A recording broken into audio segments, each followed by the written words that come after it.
Hello viewers, ఈరోజు వచ్చేసి మనకి రొయ్యల చెరువు అయితే మట్టికి వలేసి పట్టారనమాట. సో అది ఎలా పట్టారు ఏంటన్నది అయితే ఈ వీడియోలో అయితే మీకు క్లియర్గా అయితే నేను అయితే చూపిస్తాను. ఇంకెవరైతే మన ఛానల్కి వచ్చి కొత్తగా చూసి సబ్స్క్రైబ్ అయితే చేయలేదో ఇంకెవరైతే సబ్స్క్రైబ్ అయితే చేసేయండి. అండ్ సబ్స్క్రైబ్ చేసిన తర్వాత పక్కన ఒక బెల్ ఐకాన్ ఉంటుంది. సో దాన్ని ట్యాప్ చేసి ఆల్లో పెట్టుకున్నట్లయితే మన ఛానల్ నుంచి ఎటువంటి నోటిఫికేషన్ పెట్టినా మీకు అయితే ముందుగా అయితే వచ్చేస్తుంది అనమాట. అండ్ ఇప్పుడైతే చూసుకున్నట్లయితే మనకైతే వల అయితే వేశారు. సో వలలో వచ్చేసి ఎన్ని రొయ్యలు పడతాయి అన్నది అయితే ఇప్పుడు చూడండి.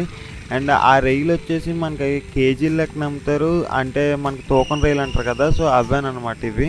అండ్ ఇవి వచ్చేసి మనకి సైజులు బట్టి కూడా ఉంటాయి. సో మీడియం సైజ్ అయితే ఒక రేట్ ఉంటుంది, అండ్ నార్మల్ స్మాల్ సైజ్ అయితే ఒక రేట్ ఉంటుంది. అండ్ ఇప్పుడు వచ్చేసి మనకి రొయ్యలు అయితే పైకి అయితే తీస్తారు, అన్నీ కూడా లైవ్లో ఉంటాయి. రొయ్యలు అన్నీ కూడా బతికి రొయ్యలు అనమాట. సో మనకి ఏంటంటే ఇలాగ చెరువుల దగ్గర పట్టినప్పుడు తీసుకున్నట్లయితే మనకి రొయ్యలు ఫ్రెష్గా ఉంటాయి, అండ్ దాంతోపాటు తక్కువ కూడా వస్తాయి అనమాట.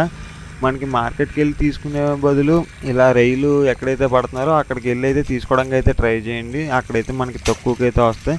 అండ్ ఇందులో కూడా ఏంటంటే సైజులు అని చెప్పాను కదా, సో ఆ సైజులకు వచ్చేసి మనకి మీడియం సైజ్ ఉంటుంది, అది మీకు చూపిస్తాను. అండ్ అందులో ఏంటంటే మనకి కేజీకి వచ్చేసి 80 నుంచి 70 వరకు రొయ్యలు అయితే పడతాయి అన్నమాట.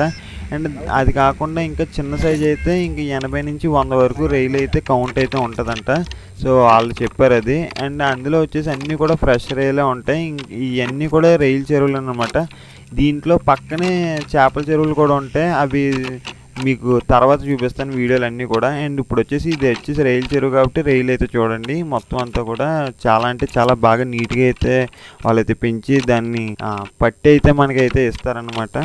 అండ్ ఈ రొయ్యలో స్పెషాలిటీ ఏంటంటే మనకి చెరువు రొయ్య వచ్చేసి చాలా అంటే చాలా టేస్టీగా అయితే ఉంటుంది. సో దీన్ని అయితే ఎగురు పెట్టుకోవచ్చు, చాలా బాగుంటుంది. అండ్ సముద్ర రొయ్యతో పోల్చుకుంటే చెరువు రొయ్య అన్న చాలా మంచిది హెల్త్కి. అండ్ ఇప్పుడు ఈ రొయ్యలన్నీ చూసారు కదా, సో ఫస్ట్ అయితే మన అయితే ఏరుతున్నారు అనమాట. అంటే పెద్దకి పెద్ద సైజు, చిన్న సైజుకి చిన్న సైజు అన్నీ ఏరేస్తున్నారు. సో ఈ సైజు వచ్చేసినప్పటికీ మనకైతే 70 నుంచి 80 వరకు తూగుతాయని చెప్పాను కదా, మీడియం సైజ్ అనమాట. కేజీకి వచ్చి 70 నుంచి 80 తూగుతాయి. అండ్ ఇందులో కూడా ఏంటంటే మనకి దానికి డివైడ్ చేసి అయితే వేస్తారనమాట. ఇది ట్రాన్స్పోర్ట్ కూడా అవుతుంది బయటికి. ఇది ట్రాన్స్పోర్ట్ అంతా కూడా మనకి వ్యాన్లో అయితే అవుతుంది అనమాట. సో ఆ వీడియో కావాలంటే మనకి ఛానల్లో అయితే అప్లోడ్ ఆల్రెడీ చేసాం. సో అది చూడాలనుకుంటే పైన కార్డ్స్లో అయితే నేను ఇస్తాను. సో ట్రాన్స్పోర్ట్ వీడియో కూడా చూడండి, చాలా రోజులు అయిన పెట్టి చాలా బాగుంటుంది ఆ వీడియో కూడా. హోప్ఫుల్లీ ఈ వీడియో మీకు నచ్చింది అనుకోండి, నచ్చినట్టయితే లైక్ చేయండి. అండ్ మరిన్ని వీడియోస్ కోసం ఛానల్ అయితే సబ్స్క్రైబ్ అయితే చేయండి గైస్.